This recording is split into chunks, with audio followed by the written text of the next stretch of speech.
there's no way out of this barbed wire city. The leader, Chaim Rumkowski, Jewish elder turned Nazi, appointed chairman. He promises life and prosperity if people will only work. Remember the Auschwitz motto, Arbeit macht frei, work makes you free? Here, in the dark night of Nazi Poland, Rumkowski mimics the enemy. His motto, work is the way. He savors his role as Führer of this kingdom. Concerned for individuals? No. September 4, 1942. Thousands wait to hear Rumkowski speak. His words will affect everyone. Give me your children, by Chaim Rumkowski. A grievous blow has struck the ghetto. They are asking us to give up the children. I never imagined I would be forced to take this sacrifice to the altar with my own hands. I thought they'd leave us in peace. That has always been my goal. But something else, it turns out, it was destined for us. Such is the fate of the Jews, always more suffering and always worse suffering. And so I must stretch out my hands to you and beg, give me your children. Yesterday afternoon, they ordered more than 20,000 Jews out of the ghetto. Well, I first thought not how many will perish, but how many is it possible to save? And I reached the conclusion that however hard it would be for me, I should take the implementation of this order into my own hands. I must perform this bloody and difficult operation. To save the body itself, I must take children. If not, others may be taken as well. I have no thought of consoling you today, nor do I wish to calm you. I must leave forth all your anguish and pain. I come to you like a bandit to take from you what you treasure. I have tried to get the order revoked. On only one point did I succeed, in saving the 10-year-olds and up. Let this be a consolation in our profound grief. I understand you, mothers. I see your tears. I feel what you feel, fathers. All this I know and feel. Since I first found out about the order, I have been utterly broken. I share your pain. I suffer because of your anguish, and I don't know how I'll survive. I am exhausted. I only want to tell you what I'm asking of you. Help me carry out this action. I am trembling. A broken Jew stands before you. Do not envy me. I must stretch out my broken, trembling hands and beg. Give into my hands the victims. If we deliver the victims by ourselves, there will be peace. Think logically. Put yourself in my place. You'll reach the conclusion that I cannot proceed any other way. The part that can be saved is much larger than the part that must be given away. Parents begged to leave with their children, but Rumkowski ripped them apart.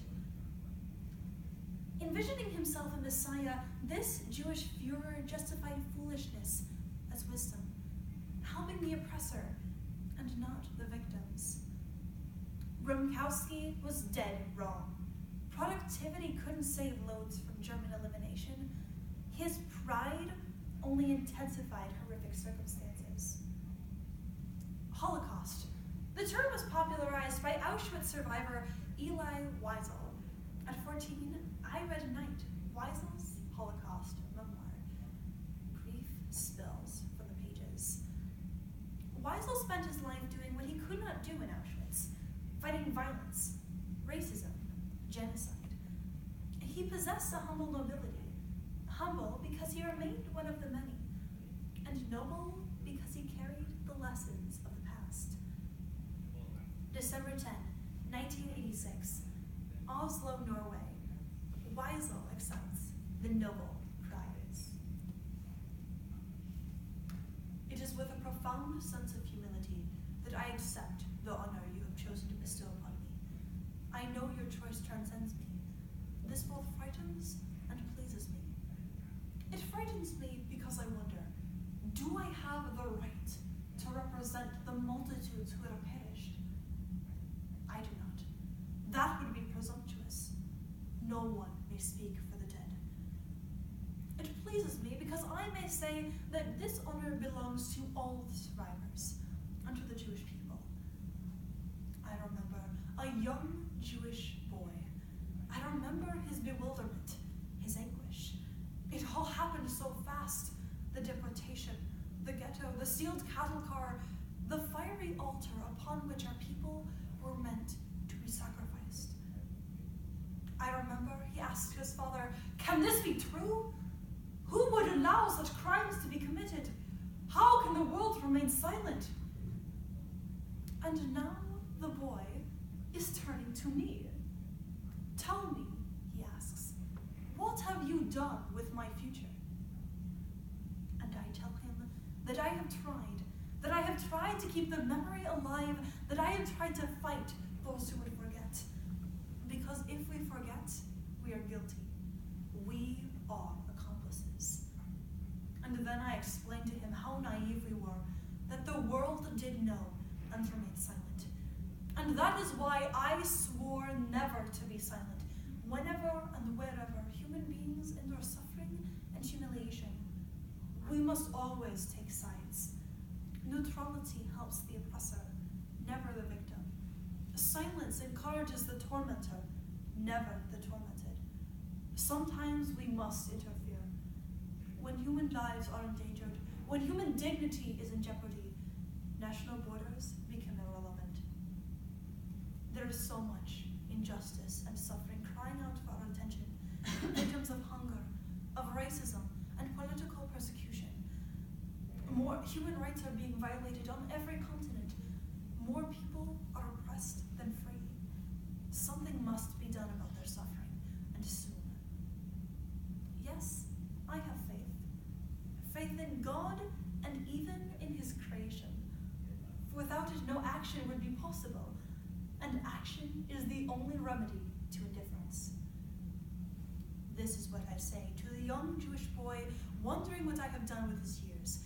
It is in his name that I speak to you and express my deepest gratitude. We know that every moment is a moment of grace, every hour an offering. Our lives no longer belong to us alone. They belong to all those who need us, desperately. Chaim Ramkowski, Eli Wiesel.